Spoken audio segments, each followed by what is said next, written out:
Takkan pernah sia-sia.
Ku sembah Kau Rajaku, sebab mulialah nama-Mu.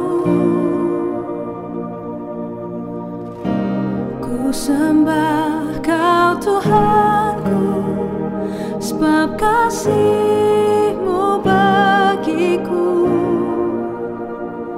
Tak ku takut dan ragu, karena Kau ada dalamku.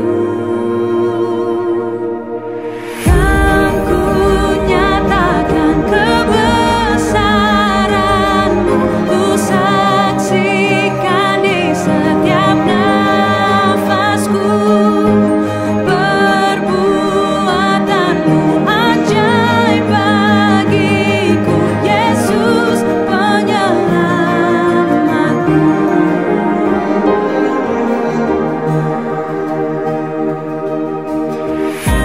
Ku sembah Kau Rajaku, sebab mulialah nama-Mu.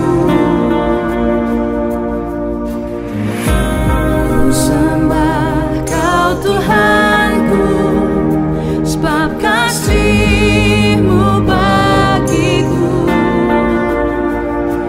Tak ku takut dan ragu, karena Kau ada dalamku. Kan ku nyatakan kebesaran-Mu, ku saksikan di setiap nafasku. Perbuatan-Mu ajaib bagiku, Yesus penyelamatku.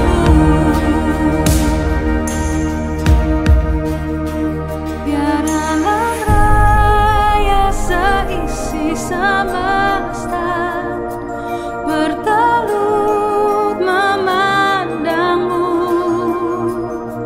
Buat seluruh karya-Mu, oh Yesus, Engkaulah Raja termulia.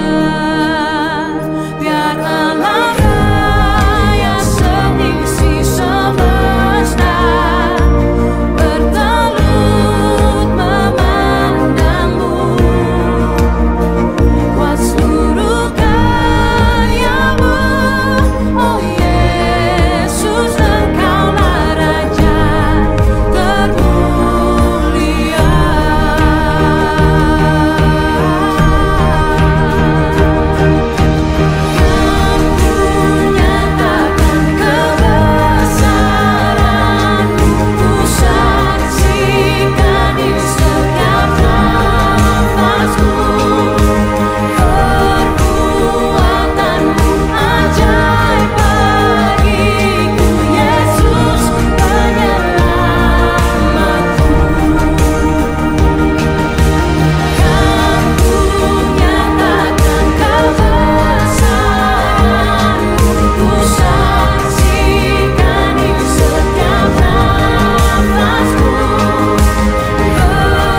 Shalom.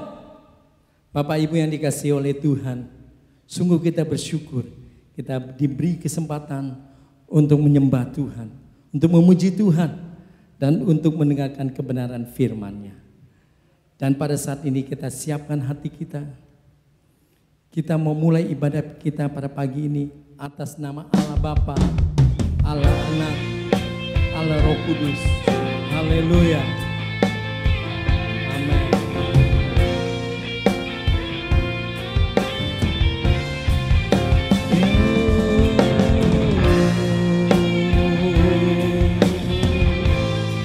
Terima kasih Tuhan.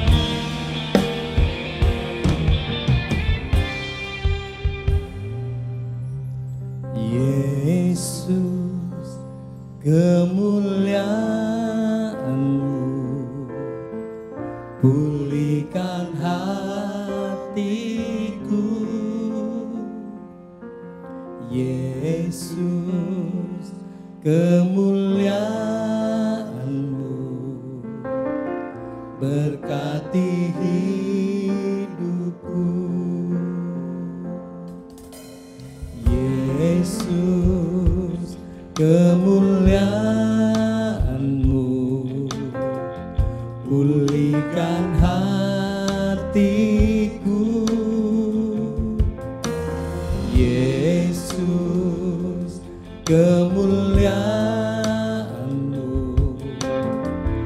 berkati hidupku. Segala pujian syukur bagi-Mu, Kau hadir dalam hidupku. Kini ku datang sujud di hadapan-Mu, memuji-Mu, menyembah-Mu. Yesus, ku menyembah-Mu.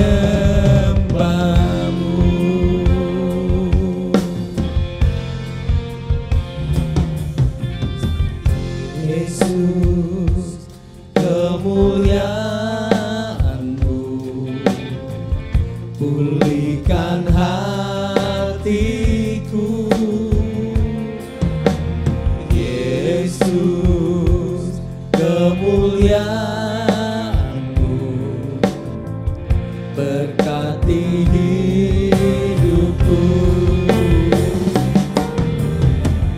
Segala pujian syukur bagi-Mu, Kau hadir dalam hidupku. Kini ku datang sujud di hadapan-Mu, memuji-Mu, menyembah-Mu. Yesus, ku menyembah-Mu. Segala pujian syukur bagi-Mu, Kau hadir dalam hidupku.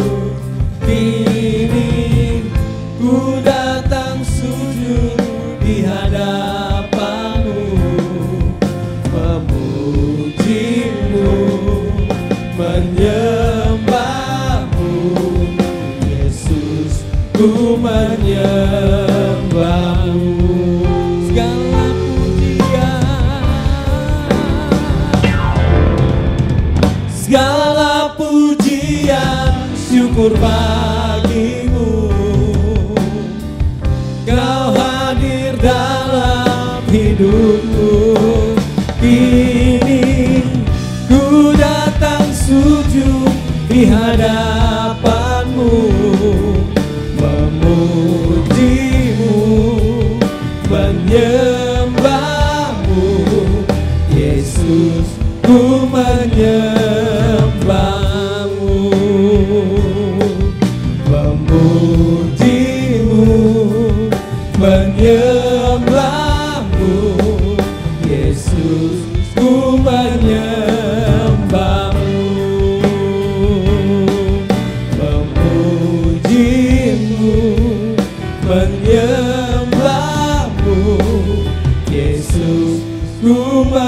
menyembahmu. Haleluya.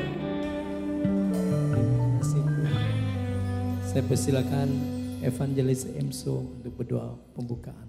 Sungguh hanya nama Yesus saja yang layak kami puji dan kami sembah. Tidak ada nama lain di bawah kolong langit ini yang patut dipuji dan dimuliakan.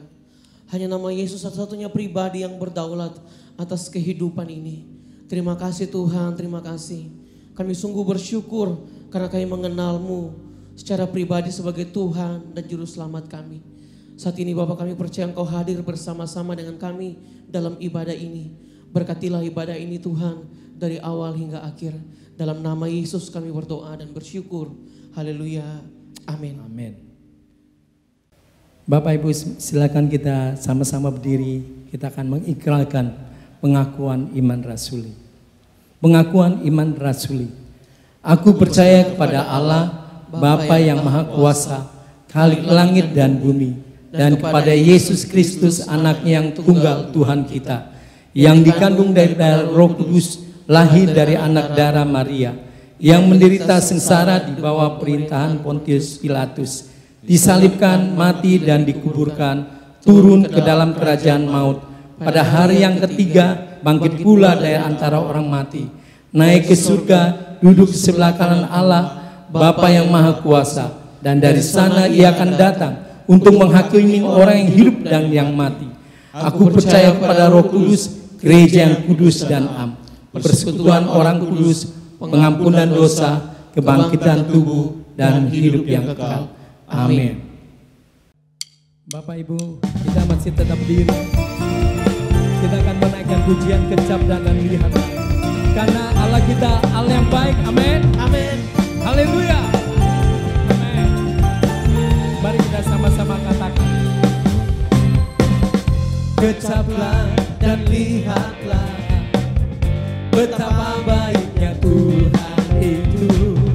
Rasakan dan nikmati kasih setia Tuhan.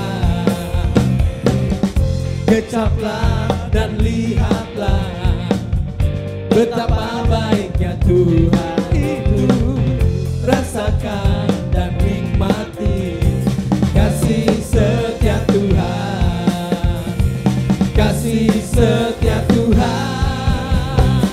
Syukur bagimu Tuhan, segala hormat bagimu Tuhan. Allah yang mengasihiku, Allah yang memeliharaku selamanya. Amin. Mari kita tepuk tangan bagi Tuhan. Kita nyanyikan kembali lagu ini. Kita merasakan kasih Tuhan. Amin. Kecaplah dan lihatlah betapa baiknya Tuhan itu. Rasakan dan nikmati kasih setia Tuhan. Kecaplah dan lihatlah betapa baiknya Tuhan itu. Rasakan dan nikmati kasih setia Tuhan. Kasih setia Tuhan. Syukur bagimu Tuhan, segala hormat bagimu Tuhan. Allah yang mengasihiku, Allah yang memeliharaku. Syukur bagimu Tuhan, segala hormat bagimu Tuhan. Allah yang mengasihiku, Allah yang memeliharaku. Syukur bagimu Tuhan, segala hormat bagimu Tuhan. Allah yang mengasihiku, Allah yang memeliharaku. Allah yang mengasihiku, Allah yang memeliharaku selamanya.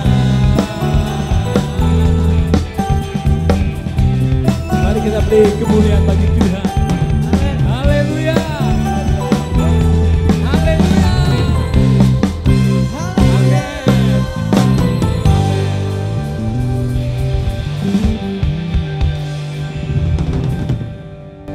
Silakan hambanya.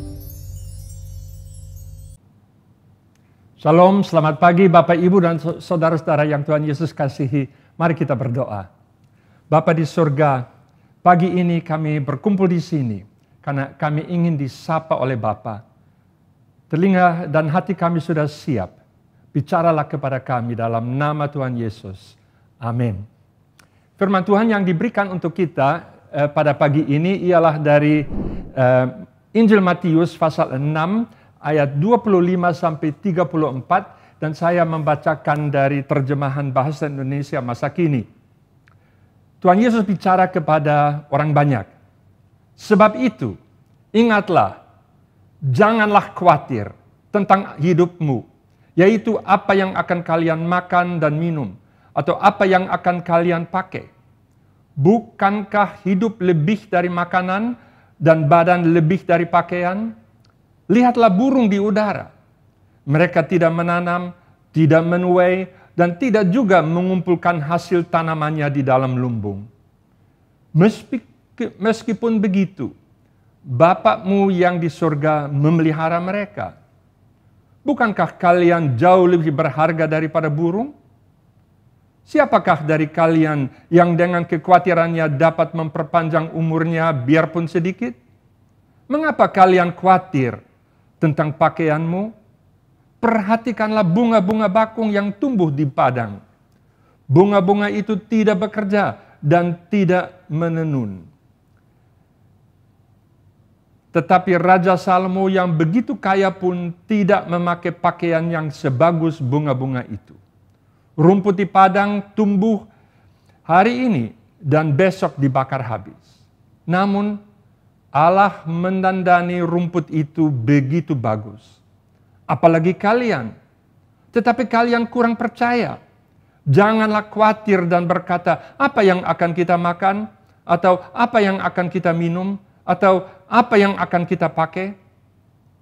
Hal-hal itu selalu dikejar oleh orang-orang yang tidak mengenal Allah. Padahal Bapakmu yang di surga tahu bahwa kalian memerlukan semuanya itu. Jadi, usahakanlah dahulu supaya Allah memerintah atas hidupmu dan lakukanlah kehendaknya. Maka semua yang lain akan diberikan Allah juga kepadamu. Oleh sebab itu, janganlah khawatir tentang hari besok. Sebab besok ada lagi kekhawatirnya sendiri. Hari ini sudah cukup kesusahannya, tidak usah ditambah lagi. Sedemikian jauh pembacaan firman Tuhan kita pada pagi ini. Tema yang diberikan kepada kita ialah memprioritaskan kerajaan Allah atau memprioritaskan pemerintahan Allah. Dalam bagian firman Tuhan ini, Tuhan Yesus menguraikan dua sikap hidup yang bertolak belakang satu dengan yang lain. Yang satu itu berbahaya dan yang lain itu yang dianjurkan dan perlu dikejar. Yang pertama ialah bahwa perhatian dalam hidup kita cenderung disita oleh hal materi, makan, minum, pakaian, dan lain-lain. Ini disertai dengan kekhawatiran. Itu harus diwaspadai. Yang kedua yang perlu dikejar ialah seluruh kehidupan kita perlu diarahkan supaya Allah Tritunggal mendapat tempat utama di dalamnya. Dalam semua aspek kehidupan kita. Dan bagian yang ketiga firman Tuhan kita pada pagi ini ialah satu janji Tuhan yang sangat indah. Ibu, bapak, dan saudara sekalian, sangat mudah untuk kita salah mengerti maksud Tuhan Yesus dalam bagian firman Tuhan ini. Seolah-olah Tuhan Yesus kurang realistis dan firman Tuhan ini seolah-olah kurang bermanfaat untuk kehidupan kita yang toh harus fokus juga kepada hal-hal yang menyangkut kehidupan sehari-hari. Memang ada ungkapan dari Karl Marx, pencetus materialisme, yang mengatakan agama adalah opium atau obat bius untuk masyarakat. Artinya agama dipakai oleh gereja untuk menghibur manusia supaya mereka berharap kepada surga saja, kepada kekekalan saja. Kurang realistis. Oh, ibu bapak dan saudara sekalian, Tuhan Yesus adalah orang yang paling realistis. Dia Allah yang membumi dan sangat penting kita perhatikan dan waspadai apa yang Tuhan Yesus sampaikan. Oleh sebab itu kita harus berusaha untuk mengerti secara tepat dua bagian firman Tuhan ini, yaitu di satu pihak jangan khawatir tentang hidupmu, yaitu apa yang akan kita makan, minum, dan lain-lain. Dan yang kedua, carilah dahulu kerajaan Allah dan kebenarannya. Mari kita masuk dalam bagian yang pertama. Jangan khawatirkan atau kejar soal materi. Mungkin kita heran bahwa penekanan Tuhan Yesus begitu kuat. Ada mungkin di antara kita yang tadi perhatikan sampai 5 kali Tuhan Yesus menyebutkan masalah kekhawatiran. Janganlah khawatir dan berkata, apa yang akan kita makan, apa yang akan kita minum, atau apa yang akan kita pakai. Janganlah khawatir tentang hari besok. Tuhan Yesus memang betul-betul mengerti tentang kehidupan kita sehari-hari. Dan dia sangat tahu bahwa kekhawatiran begitu cepat muncul dalam hati kita. Ada berita buruk tentang perkembangan ekonomi, kita mulai khawatir. Mungkin Anda termasuk orang yang katakan, oh saya tidak pernah khawatir. Persediaan saya cukup, malah lebih dari cukup. Saya bertanya, apakah firman Tuhan ini bukan juga diarahkan untuk Anda? Itu sangat relevan untuk setiap di antara kita. Sebab istilah mengkhawatirkan tidak hanya bicara soal khawatir, melainkan bicara soal arah hidup, perhatian utama, bahkan ambisi kita di mana. Tuhan Yesus sebutkan bahwa hal-hal itu seperti hal materi selalu dikejar, selalu diutamakan oleh orang-orang yang tidak mengenal Allah. Uang, materi, dan usaha menjadi pikiran pertama waktu bangun pagi, waktu mau tidur, dan biarpun terbangun di tengah malam, itu yang muncul. Bisa jadi bahwa Anda duduk dengan istri dan anak-anak. Istri bicara kepada saudara, telinga Anda memang hadir, tubuh Anda hadir, tapi pikiran di tempat lain, memikirkan yang lain. Bisa jadi kita mengikuti kebaktian online ini, sambil mengikuti kebaktian jari kita jalan-jalan di HP, ngecek stock market, ngecek itu dan itu, masalah usaha materi. Memang secara alamiah hal materi cenderung menjadi pendorong penggerak yang menentukan prioritas dalam kehidupan. Oleh sebab itu Tuhan kita bicara tentang hal ini. Bahwa kita tidak boleh terfokus ke situ. Sepertinya saya mendengar seseorang katakan, oh iya memang begitulah omongan para pendeta. Ya. Dia tidak perlu memikirkan hal ini. Tapi coba saya, kalau saya tidak berusaha tiap hari dan memberikan persembahan kepada gereja, itu bagaimana? Bapak Ibu, ada 3 hal yang mesti kita perhatikan supaya kita tidak salah mengerti apa yang Tuhan Yesus maksudkan. Yang pertama, orang percaya perlu untuk bekerja.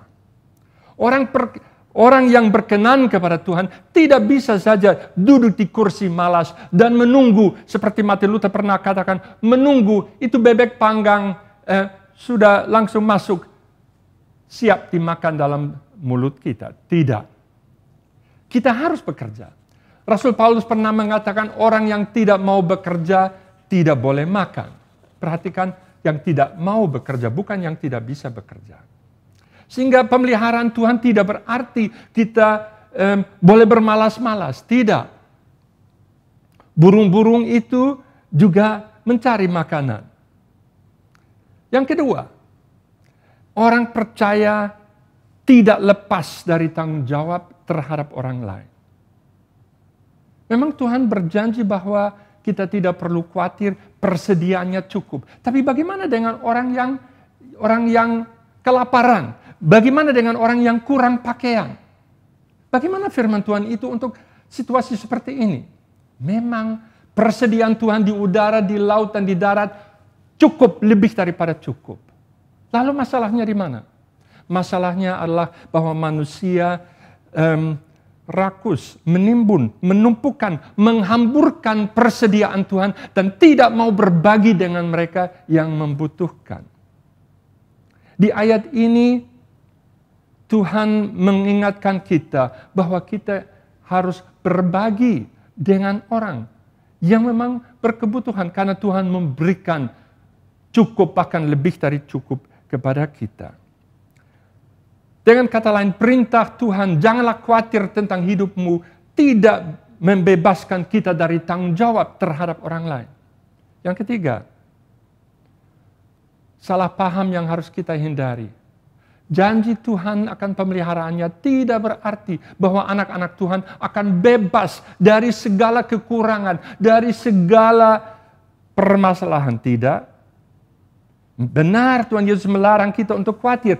Walaupun itu tidak berarti kita tidak pernah akan mengalami hal yang susah. Dalam ayat 34, ia katakan hari ini sudah cukup kesusahannya. Ada kesusahan. Tapi di tengah kesusahan itu ada pemeliharaan Tuhan. Memang kita harus bekerja, kita harus berusaha. Kita harus berbagi dengan orang lain. Dan kita akan mengalami kekurangan. Tetapi Tuhan dan Bapa kita melarang kita untuk khawatir, untuk berputar saja kepada masalah materi. Nah, ilmu psikologi banyak menguraikan tentang hal kekhawatiran. Anda cari saja di internet, ada banyak uraian alasan mengapa kita tidak perlu khawatir. Tapi Tuhan Yesus sebutkan 3 hal di sini mengapa kita tidak perlu, bahkan tidak boleh khawatir. Yang pertama ialah hal khawatir tidak berguna. Siapakah dari kalian yang dengan kekhawatirannya dapat memperpanjang umurnya biarpun sedikit? Habis khawatir, kita biasanya stres. Dan hal yang ditakuti toh tidak menghilang. Bahkan seringkali tidak terjadi. Ini alasan yang pertama, bahwa hal khawatir tidak berguna. Alasan yang kedua mengapa kita tidak boleh khawatir ialah, dan itu yang jauh lebih penting, kita mempunyai seorang Bapa di surga yang mengasihi kita, yang mengetahui kebutuhan kita, dan yang berjanji Dia akan memelihara kita. Ayat 26, Bapamu yang di surga memelihara burung-burung di udara. Bukankah kalian jauh lebih berharga daripada burung? Nah, Bapa di surga seperti seorang kepala rumah tangga, dia tidak hanya punya anak kandung, dia juga punya binatang piaraan. Mungkin kelinci atau burung atau apa. Ya. Lalu, kalau kepala rumah tangga ini memberi makan kepada binatang piaraannya, bukankah dia akan memberikan makanan kepada anak kandungnya sendiri? Tentu. Ini kata Tuhan Yesus, tentu sekali Tuhan akan memberikan.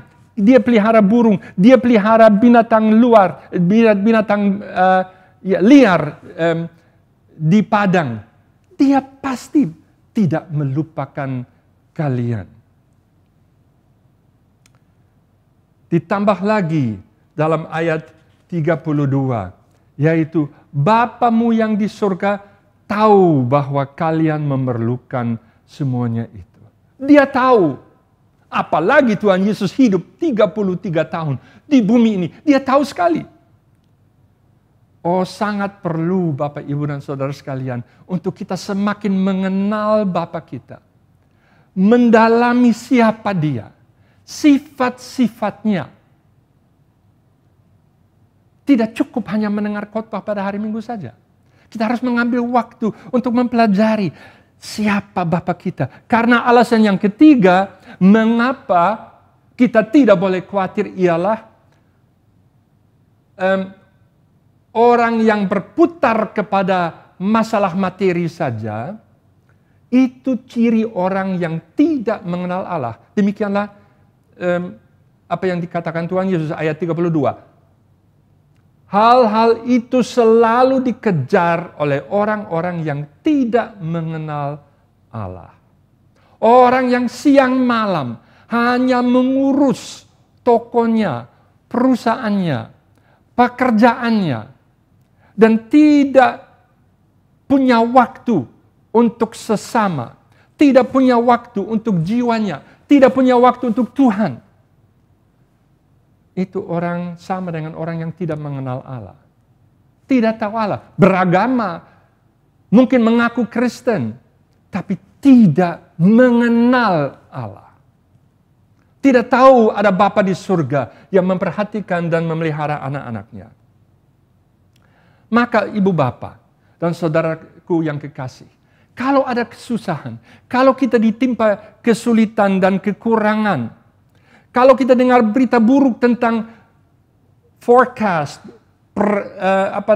perkembangan ekonomi yang mungkin menurun, itu menjadi ujian untuk kita. Dan memperhadapkan kita kepada satu pilihan. Apakah kita mau hanyut dalam kekhawatiran, dalam memikirkan, dalam merencanakan saja.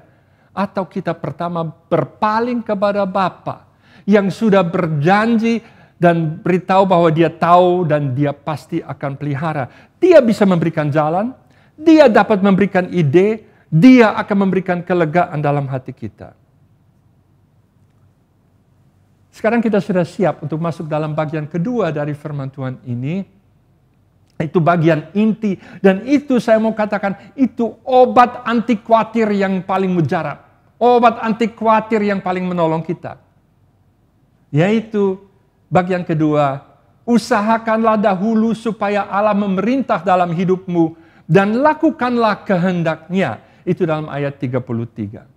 Memang kita semua mengenal ayat ini dalam versi terjemahan baru. Versi terjemahan baru mengatakan, carilah dahulu kerajaan Allah dan kebenarannya, maka semuanya akan ditambahkan kepadamu. Saya mau tanya, apa sebenarnya maksud daripada kalimat ini? Carilah dahulu kerajaan Allah dan kebenarannya.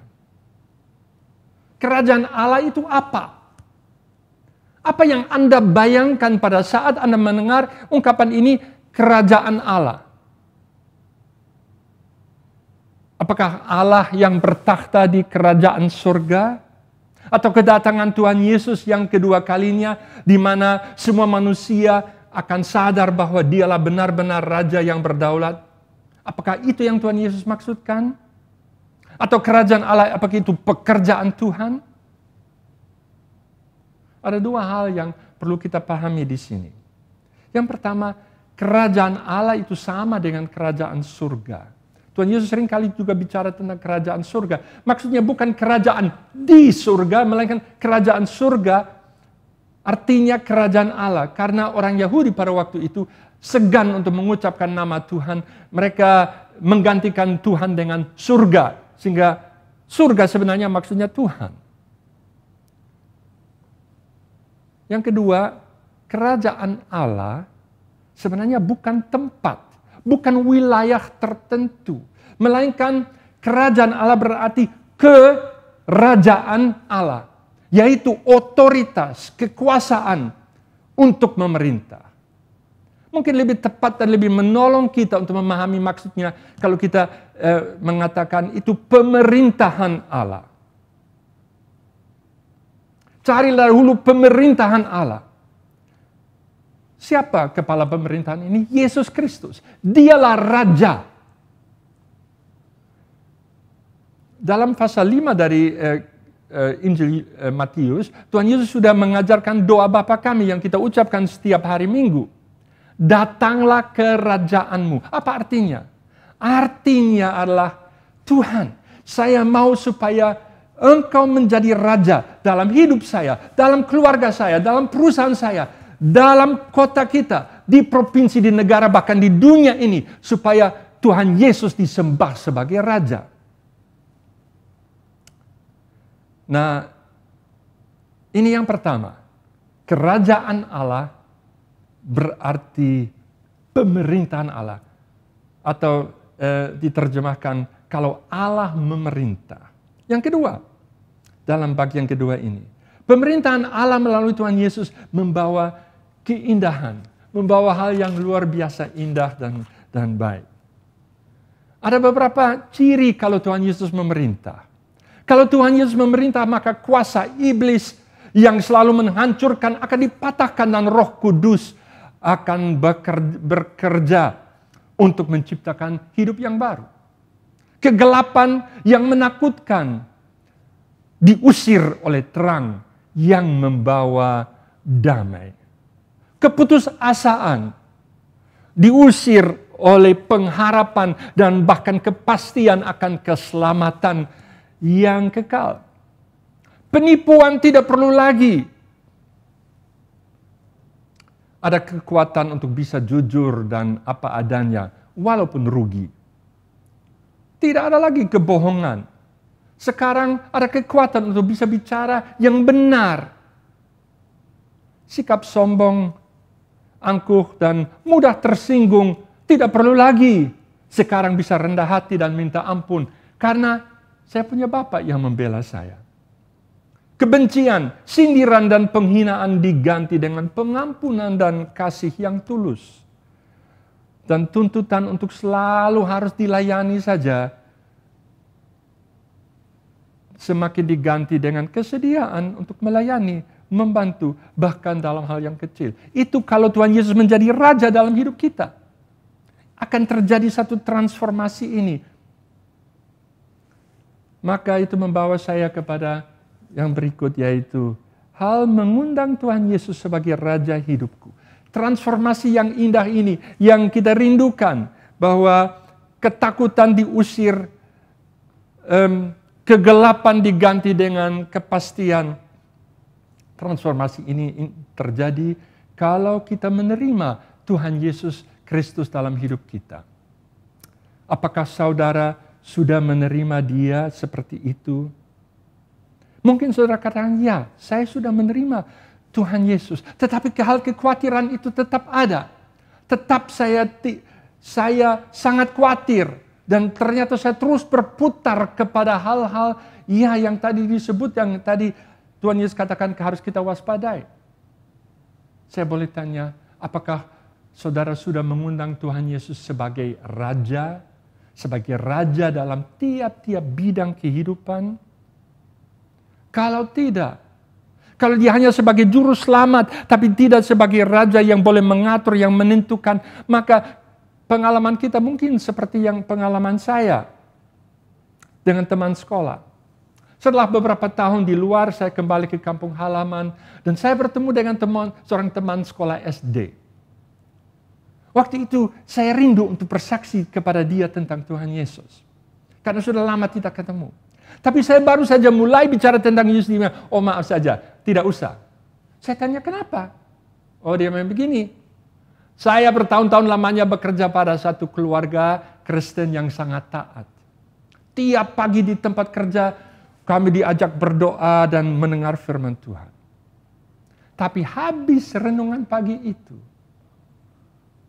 kami harus menyaksikan kekerasan yang luar biasa antara orang tua dengan anak. Bagaimana mereka meneriaki satu sama lain dan melakukan dan mengatakan banyak hal yang kami tahu dari firman Tuhan yang sudah diajarkan kepada kami yang tidak benar.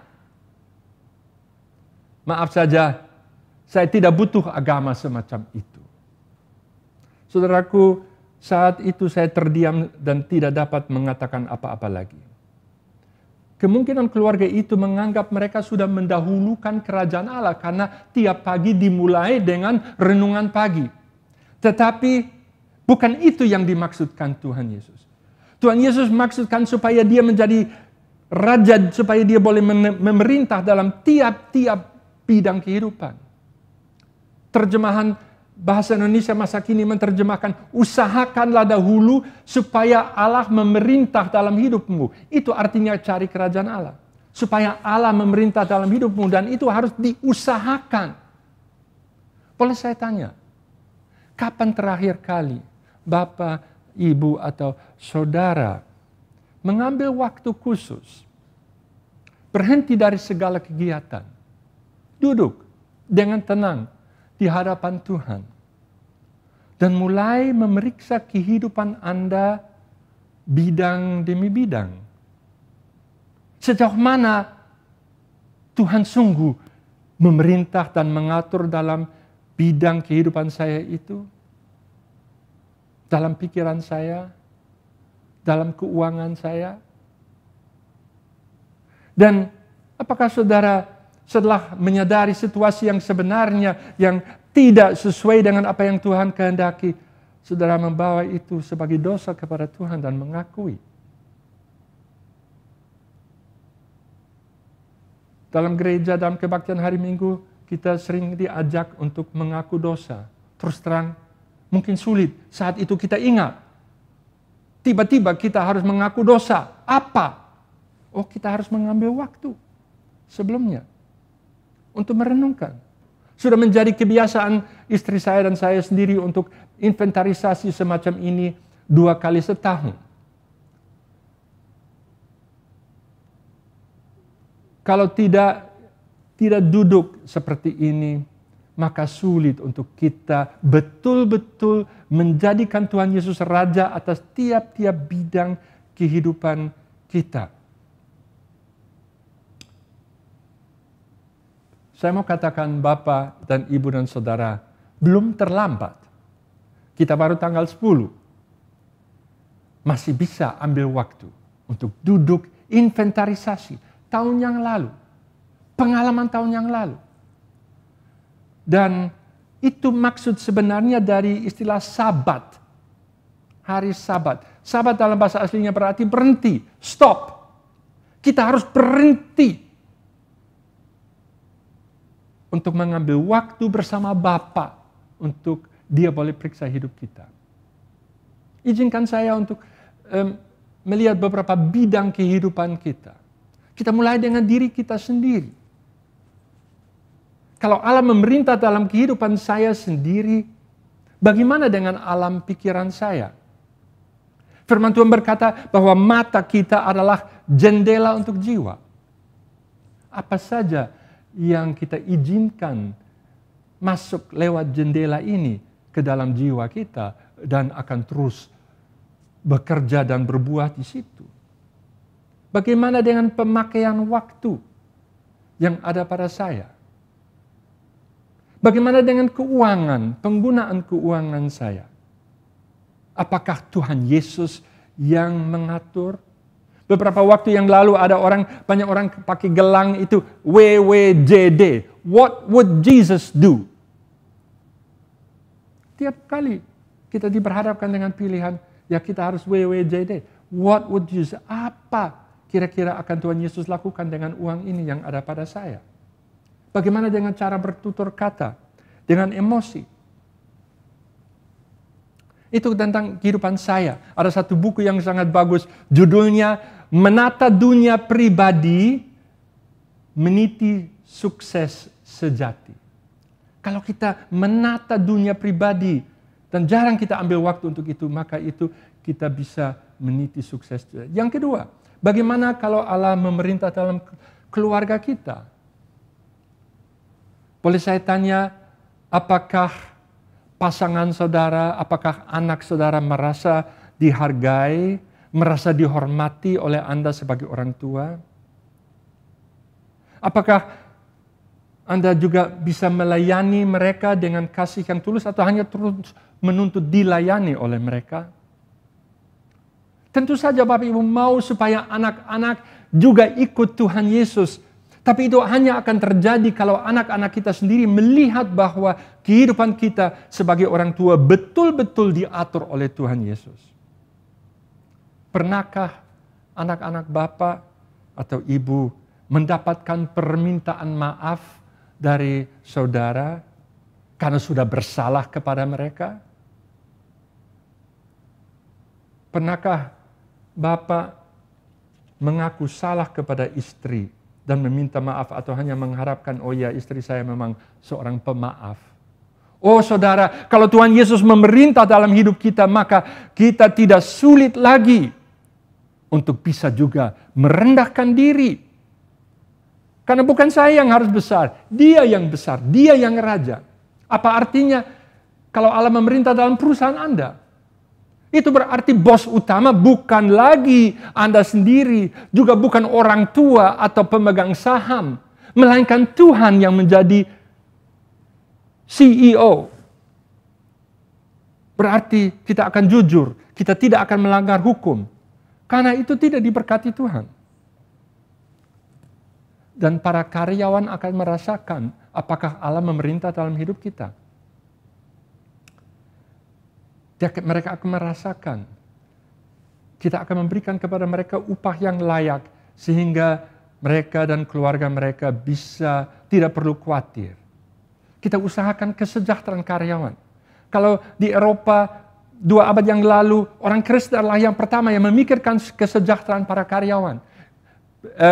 Asuransi kesehatan, dan lain-lain. Dan kita akan merindukan kesempatan untuk mereka boleh mengenal firman Tuhan. Mereka boleh mengenal Tuhan. Oh Bapak, Ibu Bapak dan Saudara, kalau Tuhan Yesus menjadi Raja dalam hidup kita, kita mempunyai satu kerinduan, kita mau supaya lingkungan kita, kota kita, boleh mengenal Dia, yang begitu membahagiakan kita, yang memberikan ketenangan dalam hidup kita. Hal misi bukan sesuatu yang kita serahkan kepada departemen misi. Melainkan itu menjadi usaha kita sendiri, bukan kepada BP departemen misi atau mereka yang memang tugasnya di situ. Melainkan misi adalah sesuatu di mana kita putar otak, di mana kita usahakan bagaimana saya bisa dukung. Mungkin anak saudara mau melayani Tuhan, kita izinkan. Kita dorong. Uang yang sudah kita simpan begitu lama yang sebenarnya tidak kita butuh, bisa kita bebaskan untuk pekerjaan Tuhan. Mendukung misi dengan segala cara. Kalau kita lakukan itu, kalau kita usahakan supaya Allah memerintah dalam hidup kita, supaya kita melakukan kehendak-Nya, maka janji yang sangat indah, dan itu bagian yang terakhir yang hanya secara singkat saya uraikan, akan terjadi. Yaitu di situ akan terbukti bahwa mengusahakan supaya Tuhan memerintah menjadi obat anti khawatir yang paling indah. Yaitu semuanya itu akan ditambahkan kepadamu. Apa itu semuanya itu? Makan, minum, papan, sandang, pangan, semuanya akan diberikan. Secukupnya. Mungkin tidak secara berlebih, tapi secukupnya. Semua hal yang tadi kita khawatirkan, Bapa katakan, itu urusan saya. Kalau engkau jadikan aku penentu dalam hidupmu, tetap bekerja, tetap berusaha, tapi bosnya sudah ganti. Bosnya Bapa. Maka jangan khawatir. Mungkin mengalami masa kemunduran, mungkin mengalami kesulitan, tapi jangan khawatir. Bapa bertanggung jawab. Kapal ini tidak akan tenggelam. Tuhan akan semakin memberkati orang yang memberi diri kepada Tuhan. Maka sebagai penutup, ada hanya 2 macam ambisi di dunia ini. Ambisi untuk diri sendiri atau ambisi untuk Tuhan. Kalau berambisi untuk diri sendiri, kita semakin khawatir, kita merasa semakin hampa, dan semakin tidak ada arti dalam hidup kita.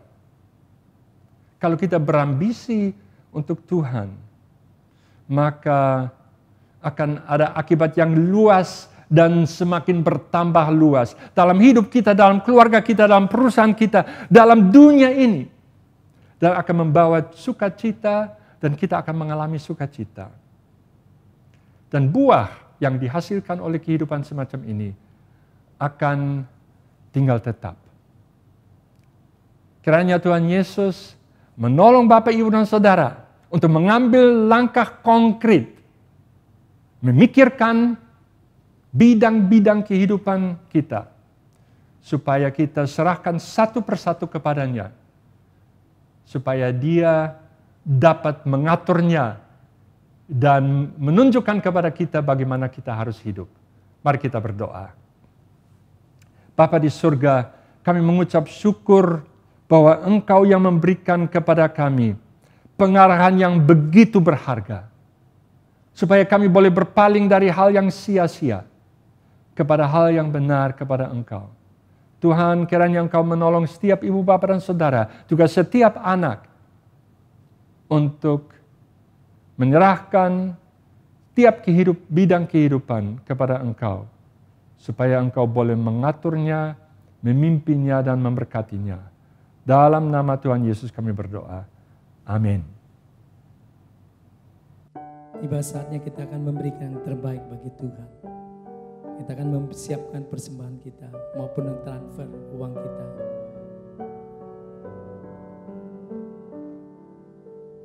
Bapa, Kau setia.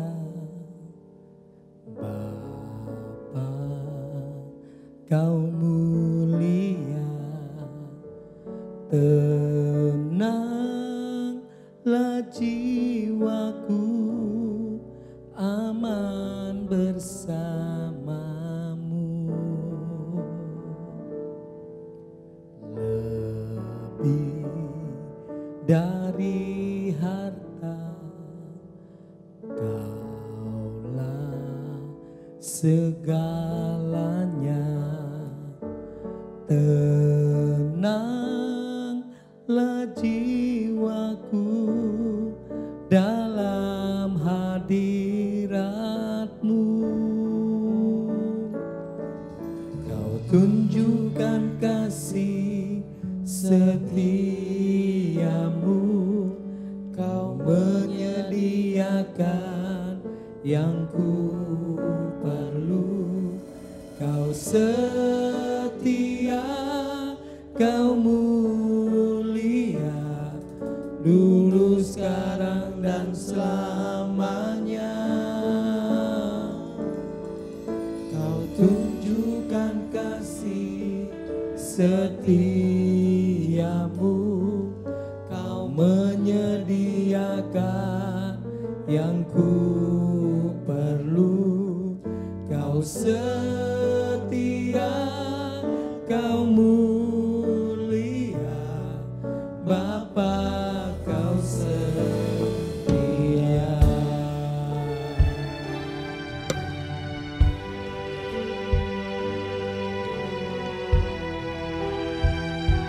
Bapa, Engkau sungguh setia dan berkah. Bapa, Kau setia. Bapa, Kau mulia. Tenanglah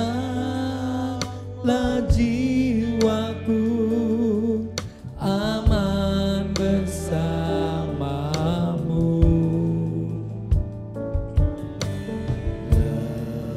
Lebih dari harta, Kaulah segalanya.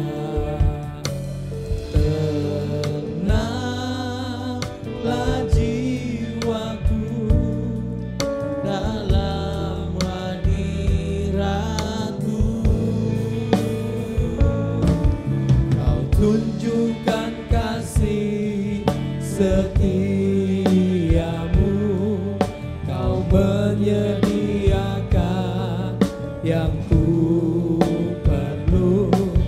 Kau setia, Kau mulia, dulu, sekarang, dan selamanya. Kau tunjukkan kasih setiamu, Kau menyediakan yang ku perlu. Kau setia, Kau mulia, Bapa, Kau setia. Kau tunjukkan kasih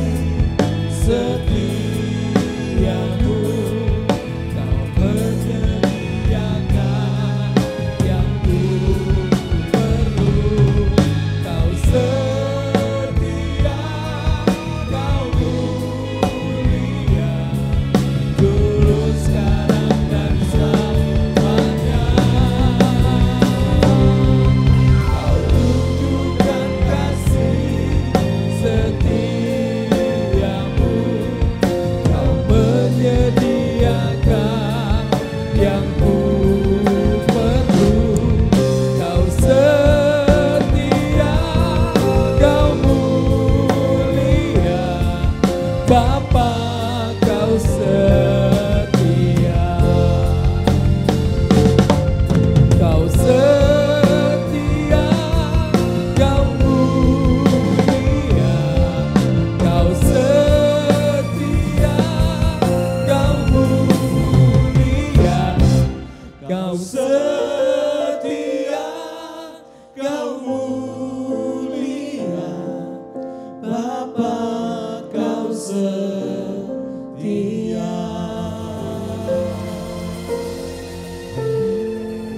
Saya persilakan Saudara Ahau memimpin doa. Mari kita berdoa. Bapa di surga Tuhan, kami ucap syukur kepadamu Tuhan. Buat kasih-Mu, buat kebaikan-Mu, buat anugerah-Mu, buat berkat-Mu hari demi hari kau berikan buat kami Tuhan. Kami bersyukur sampai penghujung tahun ini Tuhan. Karena berkat kasih setia-Mu tak pergi dari setiap kami ya Tuhan. Tuhan kami ucap syukur kepadamu Tuhan. Kami menyerahkan persembahan kami dalam kuasa-Mu Tuhan. Bila uang ini dipakai untuk memperluas kerajaan-Mu di tempat ini Tuhan. Terima kasih Tuhan. Kami menyerahkan persembahan ini dalam kuasa-Mu. Hanya dalam nama Tuhan Yesus kami berdoa ucap syukur haleluya. Amin.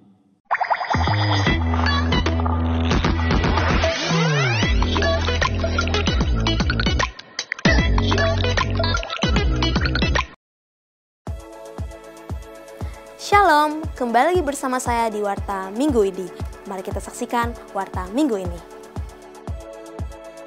Shalom Jemaat GKJ Season City.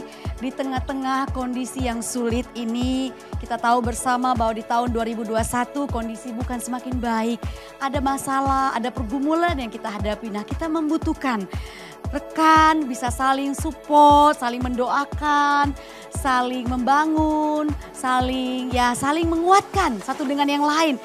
Nah, puji Tuhan, gereja kita punya kelompok itu. Apa namanya? Tahu? Nah, namanya Life Community Cell atau sering kita sebut LCC. Bagi Bapak Ibu Saudara yang belum punya kelompok, mari bergabung. Dan kalau bingung mau kemana nih? Telepon Pak Gembala ya. Dan hubungi GI Emso, GI Jevin, dan hubungi Semu juga. Kita akan mencarikan sebuah kelompok yang sesuai dengan umur kita, sesuai dengan kebutuhan kita. Karena di sanalah kita akan saling berbagi, saling menguatkan satu dengan yang lain. Sehingga di tahun 2021 ini kita bisa lewati bersama dengan Tuhan. Amin. Ditunggu segera. Terima kasih, Tuhan berkati. Ingat pada tanggal 31 Januari 2021 jam 6 sampai jam 8 malam GKJ akan mengadakan seminar ya. Webinar tentang ajaran sesat dengan tema Spirit Injili dan ajaran sehat melalui Zoom. Pembicara GI Samuel Sugiarto MPH. Beliau adalah co-founder Apologetika Indonesia, dosen dan pembina kerohanian Universitas Petra Surabaya. Jangan lupa ya, SMK 1, 2, dan 3 akan dimulai hari Kamis tanggal 14 Januari 2021. Nah, silakan jemaat bisa menginfokan kepada teman-teman, saudara yang rindu dibaptis, daftarkan segera. Jangan sampai terlambat. Yang berikutnya ada berita gembira buat kita, ada pembinaan Christian Worldview yang akan dimulai hari Selasa tanggal 12 Januari 2021. Nah, seluruh jemaat yang telah menyelesaikan SMK 3 segera mendaftarkan diri dan mengikutinya. Jadi ini pembinaan lanjutan ya. Dan yang paling penting ini, Bapak Ibu Saudara yang di rumah jangan lupa setiap hari Rabu mari bergabung bersama-sama dengan teman-teman kita untuk berdoa bersama, kita dengar firman Tuhan bersama, bergumul bersama lewat persekutuan doa jam 7 malam setiap Rabu jam 7 malam melalui Zoom, tentunya Zoom meeting ya, dan bisa juga disaksikan melalui live YouTube ya. Jadi jangan pernah lupa. Dan yang terakhir nih, bagi Bapak Ibu Saudara yang punya anak sekolah minggu, jangan pernah lalai sebagai orang tua. Bimbing mereka untuk ikut ibadah online minggu dan juga bertemu dengan guru-gurunya langsung setiap minggu jam 2 siang. Bertemu dengan lause-lausenya setiap minggu jam 2 siang. Tolong orang tua ingatkan anaknya dan bimbing anaknya ya.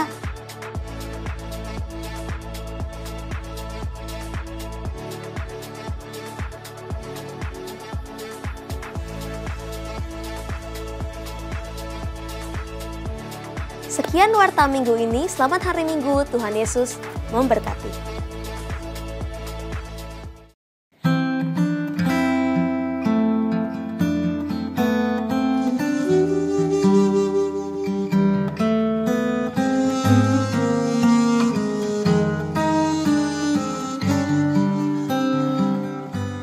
Hari berganti hari, waktu terasa cepat sekali berlalu. Saat ini kita memasuki tahun 2021. Bersyukur, Tuhan masih memberikan kehidupan bagi setiap kita. Walaupun tahun 2020 banyak kesulitan, tantangan, dan keadaan zaman yang banyak berubah. Masa pandemi membuat semua orang di seluruh dunia harus melakukan aktivitasnya menggunakan internet. Dari anak-anak hingga orang tua, dari kota hingga pedalaman. Seakan-akan setiap kita dipaksa menggunakan internet untuk belajar, bekerja, dan berkomunikasi. Mari, setiap anak-anak Tuhan juga menggunakan media ini untuk mengabarkan kabar baik Tuhan, memberitakan kabar baik kepada semua orang, di mana pengharapan dan jaminan keselamatan sedang dinanti-nanti oleh semua orang. Menaburlah sebanyak mungkin untuk kabar baik ini melalui WA, Facebook, Instagram, dan lain sebagainya. Mempersiapkan hati mereka yang belum pernah mendengarkan kabar baik, agar suatu saat dituai oleh orang yang sudah Tuhan persiapkan bagi mereka. Doakan untuk suku-suku terabaikan. Kiranya di masa ini mereka juga mendapat kesempatan mendengar kabar baik melalui media internet. Doakan untuk seluruh jemaat untuk mau terlibat di dalam memberitakan kabar baik ini.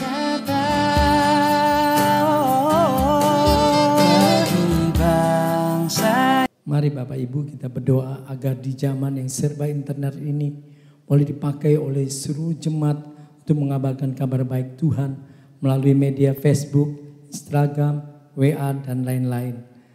Dan juga mendoakan agar suku-suku terabaikan dapat juga dijangkau melalui media ini.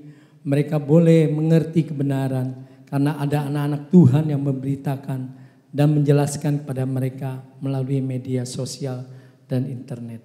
Mari kita berdoa.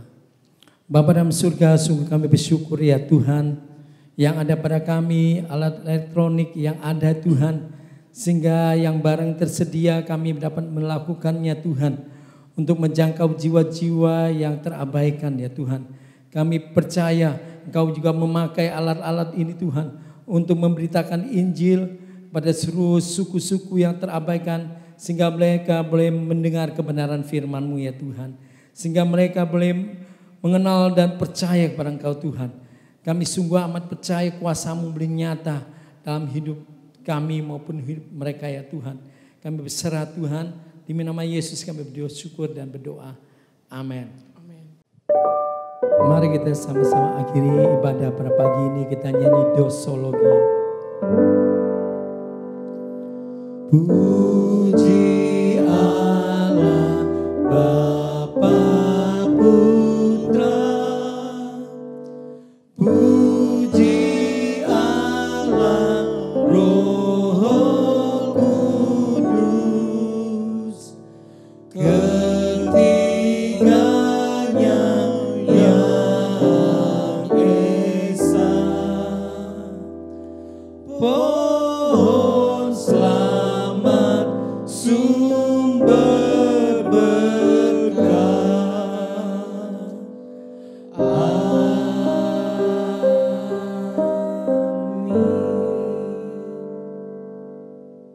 Jemaat Gereja Kristen Jakarta Season City yang sangat Tuhan Yesus sayangi. Kembalilah ke aktivitas setiap harimu bersama Tuhan. Lakukanlah segala sesuatu dengan mengandalkan Tuhan. Dan ingat, tetap jadi berkat, dan jangan lupa menjangkau jiwa bagi hormat dan kemuliaan Tuhan. Oleh sebab itu mari kita mengarahkan hati kita, wajah kita, bahkan seluruh hidup kita untuk menerima berkat daripada Tuhan. Sesungguhnya sukacita dan damai sejahtera dari Allah Bapa. Sesungguhnya keselamatan kekal dan kemenangan sejati di dalam Tuhan Yesus Kristus. Bahkan sesungguhnya penyertaan dan persekutuan bersama Allah Roh Kudus menyertai kita mulai hari ini hingga selama-lamanya. Amin.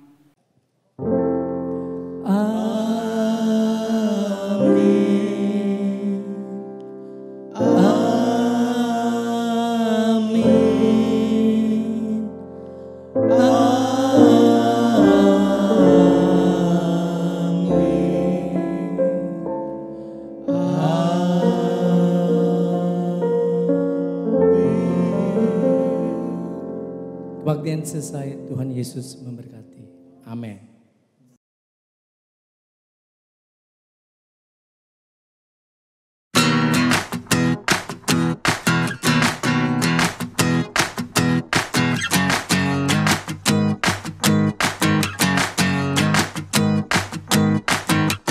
This year's felt like 4 seasons of winter, and you'd give anything to feel the sun. Always reaching, always climbing, always second guessing the timing. But God has a plan, a purpose in this. You are His child, and don't you forget. He put that hunger in your heart. He put that fire in your soul. His love is the reason to keep on believing. When you feel like giving up, when you feel like giving in, His love is the reason to keep on believing. If we could pull back the curtain of heaven, we would see His hand on everything. Every hour, every minute, every second, He's always been in it. Don't let a shadow of a doubt take hold. Hold on to what you already know. He put that hunger in your heart. He put that fire in your soul. His love is the reason to keep on believing. When you feel like giving up, when you feel like giving in, His love is the reason to keep on believing. It's the reason, it's the reason, His love is the reason. He's the peace in the madness that you can't explain. He's the hope in the heartbreak, the rest in the suffering. He's closer than the air you breathe, from the start to the end, to the in-between. Don't you dare doubt even for a minute what He started in you, yeah, He's gonna finish. He put that hunger